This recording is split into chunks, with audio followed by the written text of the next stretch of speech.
जय हिंद। Welcome to today exam classes. दोस्तों आज की इस क्लास में हम राजस्थान जलवायु से जुड़े कुछ मोस्ट इंपॉर्टेंट क्वेश्चन आंसर याद करेंगे जो आपके रीट 2022 की मुख्य परीक्षा आरपीएससी सेकंड ग्रेड बीएसटीसी और राजस्थान फॉरेस्ट गार्ड परीक्षा के नए पाठ्यक्रम में शामिल हैं।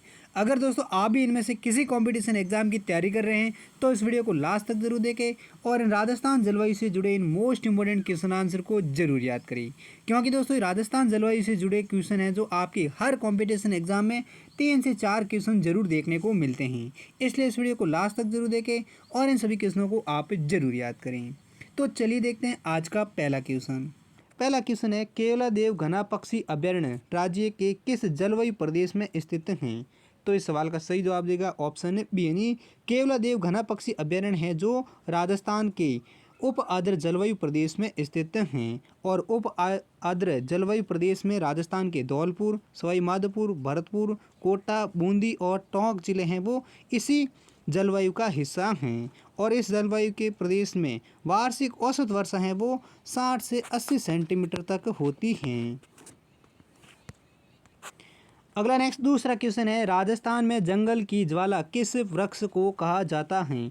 तो इस सवाल का सही जवाब देगा ऑप्शन डी यानी राजस्थान में पलास एकमात्र वृक्ष है जिसको जंगल की ज्वाला कहा जाता है, क्योंकि जब पलास खिल जाता है तो इसे दूर से देखने पर ऐसा लगता है कि जैसे जंगल में आग लगी है। इसलिए पलास को जंगल की ज्वाला कहा जाता है। किस वृक्ष को? पलास वृक्ष को।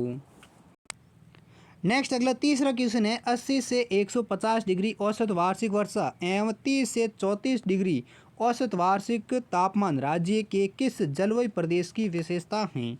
तो इस सवाल का सही जवाब देगा ऑप्शन सी यानी अति आर्द्र जलवायु प्रदेश की यह विशेषता है जहां पर 80 से 150 डिग्री औसत वार्षिक वर्षा रहती हैं और वहां का तापमान है वो 30 से 34 डिग्री वार्षिक तापमान रहता है। और ये किस प्रदेश की विशेषता है? जलवायु प्रदेश की विशेषता है, ये अति आर्द्र जलवायु प्रदेश की विशेषता हैं। और ऐसी जलवायु हैं केवल माउंट आबू चिरोई में मिलती हैं, लेकिन अति आर्द्र जलवायु प्रदेश का जो विस्तार है वो राजस्थान के झालावाड़, बांसवाड़ा, डूंगरपुर, उदयपुर के दक्षिणी पूर्वी भाग में भी होता है। और अति आर्द्र जलवायु प्रदेश में सबसे अधिक सागवान वन भी पाए जाते हैं। अगर दोस्तों ऐसा भी पूछा जा सकता है क्वेश्चन कि सागवान वन किस जलवायु प्रदेश में उगते हैं, तो ये हो जाएगा अति आर्द्र जलवायु में सागवान वन पाए जाते हैं। अगला नेक्स्ट चौथा क्वेश्चन है, राजस्थान में गर्मियों में स्थानीय चक्रवात के कारण उत्पन्न धूल के भरे बवंडर क्या कहलाते हैं? तो इस सवाल का सही जवाब देगा ऑप्शन ए यानी राजस्थान में जो गर्मियों में स्थानीय चक्रवात के कारण जो उत्पन्न धूल के भरे बवंडर होते हैं उनको बबूलिया कहा जाता है। क्या कहा जाता है? धूल भरे बवंडर को राजस्थान में बबूलिया। नेक्स्ट अगला पांचवा क्वेश्चन है, राजस्थान के उत्तरी पश्चिमी रेगिस्तान की जलवायु है। तो इस सवाल का सही जवाब देगा ऑप्शन सी यानी राजस्थान के उत्तरी पश्चिमी रेगिस्तान की जो जलवायु हैं वो विषम जलवायु हैं, यानी पूर्व में आर्द्र तथा पश्चिम में शुष्क जलवायु रहती हैं। इस कारण उत्तरी पश्चिमी राजस्थान की जो जलवायु हैं वो विषम जलवायु मानी जाती हैं, जहां पर वर्षा का वार्षिक औसत है वो 10 से 12 सेंटीमीटर रहता है। नेक्स्ट अगला छठा क्वेश्चन है, ग्रीष्म ऋतु में सर्वाधिक आंधियाँ किस जिले में आती हैं? तो इस सवाल का सही जवाब देगा ऑप्शन सी यानी ग्रीष्म ऋतु में सर्वाधिक आंधियाँ हैं वो राजस्थान के गंगानगर जिले में आती हैं। अगला नेक्स्ट सातवां क्वेश्चन है, राजस्थान में सर्वप्रथम किस मानसून शाखा का प्रवेश होता है? तो इस सवाल का सही जवाब देगा ऑप्शन बी यानी राजस्थान में सर्वप्रथम अरब सागर की शाखा का मानसून है वो सबसे पहले प्रवेश करता है।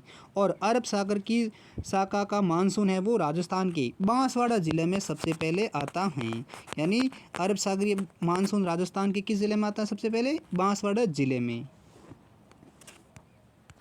नेक्स्ट अगला आठवां क्वेश्चन है, पश्चिमी राजस्थान में न्यून वर्षा के लिए उत्तरदायी मूल अक्षदायी कारण क्या हैं? तो इस सवाल का सही जवाब देगा ऑप्शन ए यानी अरावली पर्वत श्रेणी की दिशा स्थिति हैं जो पश्चिमी राजस्थान में न्यून वर्षा के लिए उत्तरदायी एक मूल कारण हैं। अगला नेक्स्ट नौवां क्वेश्चन है, बनास बेसिन में कौन सी मृदा का विस्तार पाया जाता है? तो इस सवाल का सही जवाब देगा ऑप्शन डी यानी बनास बेसिन में लाल पीली मृदा का विस्तार सबसे अधिक पाया जाता है। और दोस्तों लाल पीली मृदा को भूरी मृदा भी कहा जाता है। किस मृदा को? लाल पीली मृदा को, जो बनास बेसिन में सबसे अधिक इसका विस्तार पाया जाता है।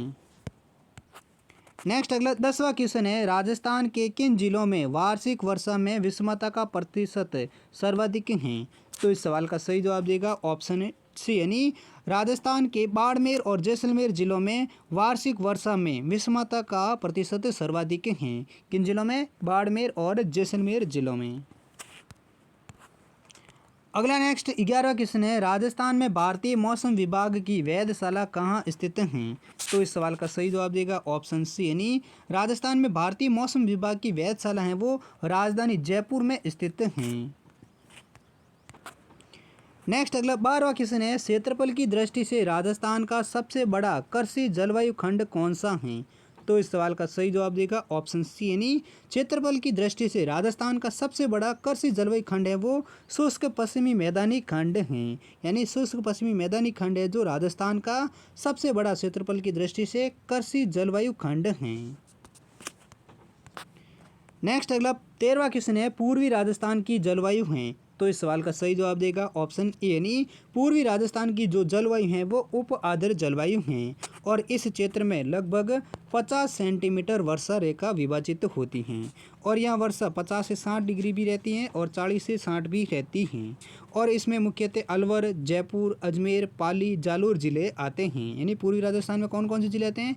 अलवर, जयपुर, अजमेर, पाली और जालोर, जहाँ का वर्षा औसत कितना है? 40 से 60 और ये पूर्वी राजस्थान के ज़िले हैं जहाँ पर उप आर्द्र जलवायु रहती हैं। नेक्स्ट अगला 14 क्वेश्चन है, गर्मियों में माउंट आबू का तापमान राजस्थान के अन्य स्थानों की तुलना में कम रहता है क्योंकि ऑप्शन सही जवाब हो जाएगा ऑप्शन डी, यानी माउंट आबू उच्चतर ऊंचाई पर स्थित है इसलिए गर्मियों में माउंट आबू का तापमान है वो राजस्थान के अन्य स्थानों की तुलना में कम रहता है। क्यों रहता है? क्योंकि माउंट आबू है वो उच्च स्तर पर स्थायी ऊंचाई पर स्थित हैं। और दोस्तों आपको बताएंगे माउंट आबू और झालावाड़ का एक ही अक्षांश पर स्थित हैं लेकिन अधिक ऊंचाई के कारण माउंट आबू का तापमान है वो झालावाड़ से भी कम रहता है, लेकिन माउंट आबू और झालावाड़ जिला हैं दोनों ही एक ही अक्षांश पर स्थित हैं। अगला नेक्स्ट 15वां क्वेश्चन है, राजस्थान में माउंट संबंधित हैं? तो इस सवाल का सही जवाब देगा ऑप्शन ए, यानी पश्चिमी विक्षोभ के कारण जो वर्षा होती है जिसे राजस्थान में माउंट वर्षा कहा जाता है। अगला नेक्स्ट 16वां क्वेश्चन है, निम्न में से राजस्थान के किस जिले में बांका पट्टी या कुबड़ पट्टी फैली हुई है? तो इस सवाल का सही जवाब देगा ऑप्शन डी, यानी राजस्थान के नागौर जिले में बांका पट्टी जिसे कुबड़ पट्टी भी कहा जाता है वो फैली हुई हैं। किस जिले में? नागौर जिले में। और नागौर के अलावा अजमेर जिले में भी यह विस्तृत हैं। अगला नेक्स्ट 17वां क्वेश्चन है, अति आर्द्र जलवायु प्रदेश के अंतर्गत कौन से जिले आते हैं? तो इस सवाल का सही जवाब देगा ऑप्शन सी, यानी अति आर्द्र जलवायु प्रदेश के अंतर्गत राजस्थान के झालावाड़ और बांसवाड़ा जिले आते हैं। अगला नेक्स्ट 18वां क्वेश्चन है, राजस्थान की लगभग अधिकांश वर्षा गर्मियों में किन हवाओं से होती है? तो इस सवाल का सही जवाब देगा ऑप्शन है डी, यानी राजस्थान में लगभग अधिकांश वर्षा जो गर्मियों में होती हैं वो मानसूनी हवाओं के कारण होती हैं। अगला नेक्स्ट 19वां क्वेश्चन है, खंडीय वर्षा जल संग्रहण की परंपरागत विधि कहाँ पाई जाती है? तो इस सवाल का सही जवाब देगा ऑप्शन ए, यानी राजस्थान के पश्चिमी क्षेत्र का जैसलमेर जिला है जहाँ पर खंडीय वर्षा जल संग्रहण की परंपरागत विधि पाई जाती है। किस जिले में? जैसलमेर जिले में। अगला नेक्स्ट 20वां क्वेश्चन है, निम्न में से राजस्थान में मरुस्थलीकरण का कारण नहीं है?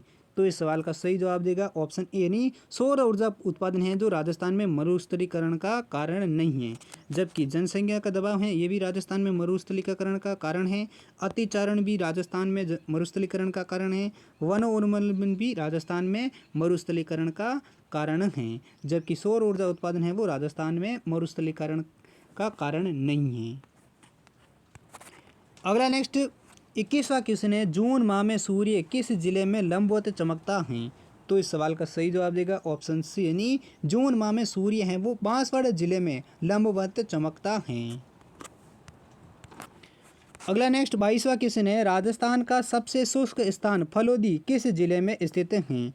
तो इस सवाल का सही जवाब देगा ऑप्शन सी, यानी राजस्थान का सबसे शुष्क स्थान जो फलोदी हैं वो राजस्थान के जोधपुर जिले में स्थित हैं और जैसलमेर की सीमा के पास भी ये समीप स्थित हैं, इसलिए ये जोधपुर जिले में आता है। कई बार ये जैसलमेर के ऑप्शन में भी आता है, अगर जोधपुर नहीं दिया जाता है तो ये जैसलमेर में भी माना जाता है। अगला नेक्स्ट 23वां क्वेश्चन है, राजस्थान में गर्मी के मौसम में चलने वाली शुष्क एवं अति गर्म हवाओं जिसे लू की कहा जाता है वो किस इसकी दिशा क्या होती हैं? तो इस सवाल का सही जवाब देगा ऑप्शन डी, यानी राजस्थान में गर्मी के मौसम में जो चलने वाली शुष्क एवं अति गर्म हवा जिसे लू कहा जाता है उसकी जो दिशा है वो है पश्चिम से पूर्व की ओर, यानी पश्चिम से पूर्व की ओर चलने वाली जो हवाएं होती हैं उसे लू कहा जाता है, जो शुष्क एवं अति गर्म हवा होती हैं। नेक्स्ट अगला 24वां क्वेश्चन है, निम्न में से कौन सा जलवायु क्षेत्र राजस्थान में नहीं है? तो इस सवाल का सही जवाब देगा ऑप्शन डी, यानी आर्द्र जलवायु प्रदेश हैं ये भी राजस्थान में नहीं है, टुंड्रा जलवायु प्रदेश हैं ये भी राजस्थान में नहीं है, उष्ण कटिबंधीय या शुष्क जलवायु क्षेत्र ये भी राजस्थान में नहीं है। अगला नेक्स्ट 25वां क्वेश्चन है, आक, खेजड़ी, रोईडा, बबूल, कंटीली, झाड़ियाँ, फॉग आदि वनस्पति राज्य के किस जलवायु प्रदेश में पाई जाती हैं? तो इस सवाल का सही जवाब देगा ऑप्शन ए, यानी अर्ध शुष्क जलवायु प्रदेश में राजस्थान में आक, खेजड़ी, रोईडा, बबूल, कंटीली, झाड़ियाँ, फॉग आदि वनस्पतियाँ पाई जाती हैं। किस जलवायु प्रदेश में? अर्ध शुष्क जलवायु प्रदेश में। अगला नेक्स्ट 26वां क्वेश्चन है, राजस्थान में आपेक्षिक आर्द्रता सर्वाधिक कब रहती हैं? तो इस सवाल का सही जवाब देगा ऑप्शन डी, यानी जुलाई और अगस्त में राजस्थान में आपेक्षिक आर्द्रता सर्वाधिक रहती हैं। कब? जुलाई और अगस्त महीने में। अगला नेक्स्ट 27वां क्वेश्चन है, राजस्थान में सर्वाधिक औसत वार्षिक वर्षा वाला जिला कौन सा है? तो दोस्तों इस सवाल का सही जवाब है वो आप कमेंट सेक्शन में लिखकर जरूर बताइए, यानी राजस्थान के किस जिले में औसत वार्षिक वर्षा सबसे अधिक होती है? ऑप्शन है झालावाड़, कोटा, जैसलमेर या पाली। इन चार ऑप्शन में से कौन सा सही ऑप्शन है वो आप कमेंट सेक्शन में लिखकर जरूर बताइए। नेक्स्ट अगला 28वां क्वेश्चन है, ग्रीष्म ऋतु में राजस्थान में कम वायु दाब का क्षेत्र बनता है? तो इस सवाल का सही जवाब देगा ऑप्शन है सी, यानी उत्तरी पश्चिमी क्षेत्र में ग्रीष्म ऋतु में राजस्थान में सबसे कम वायु दाब बनता है। किस क्षेत्र में? उत्तरी पश्चिमी क्षेत्र में। अगला नेक्स्ट 29वां क्वेश्चन है, बरखान का क्या तात्पर्य है? तो इस सवाल का सही जवाब देगा ऑप्शन ए, यानी राजस्थान में जो अर्धचंद्राकार रेतीले टीले होते हैं जिसको बरखान के नाम से जाना जाता है। अगला नेक्स्ट 30वां क्वेश्चन है, राजस्थान में मृदा अपरदन के लिए सर्वाधिक उत्तरदायी कारक कौन सा है? तो इस सवाल का सही जवाब देगा ऑप्शन डी, यानी राजस्थान में मृदा अपरदन के लिए जो सर्वाधिक उत्तरदायी कारक हैं वो वायु यानी हवा हैं। अगला नेक्स्ट 31वां क्वेश्चन है, निम्न में से राज्य के किस भाग में दोमट मिट्टी का अभाव है? तो इस सवाल का सही जवाब देगा ऑप्शन ए, यानी राजस्थान राज्य के जैसलमेर जिले के भाग में जो दोमट मिट्टी है उसका अभाव रहता है। नेक्स्ट अगला 32वां क्वेश्चन है, कौन सा वृक्ष रेगिस्तान के प्रचार को रोकने के लिए उपयोगी माना जाता है? तो इस सवाल का सही जवाब देगा ऑप्शन बी, यानी राजस्थान का जो खेजड़ी वृक्ष है जो रेगिस्तान के प्रचार को रोकने के लिए उपयोगी माना जाता है।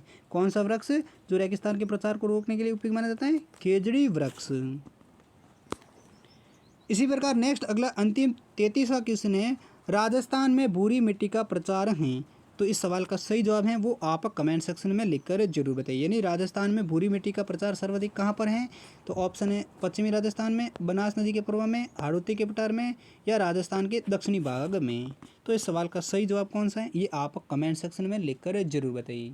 और दोस्तों ये थे राजस्थान जलवायु से जुड़े कुछ मोस्ट इंपॉर्टेंट क्वेश्चन आंसर जो आपके REET, VDO mains, RPSC second grade, forest guard, lab assistant जैसे एग्जाम में पूछे जाते हैं। उम्मीद करता हूँ ये सभी क्वेश्चन आपको अच्छे से याद हो गए होंगे। अगर याद हो गए तो इस वीडियो को लाइक जरूर करें, चैनल पर पहली बार है तो चैनल को भी ज़रूर सब्सक्राइब करें। और दोस्तों इन सभी क्वेश्चनों का PDF है वो आप हमारे टेलीग्राम ग्रुप से डाउनलोड कर सकते हैं जिसका लिंक आपको हमारी इस वीडियो की डिस्क्रिप्शन में मिल जाएगा। और हम मिलते हैं अगली वीडियो के साथ, तब तक के लिए जय हिंद, वंदे मातरम।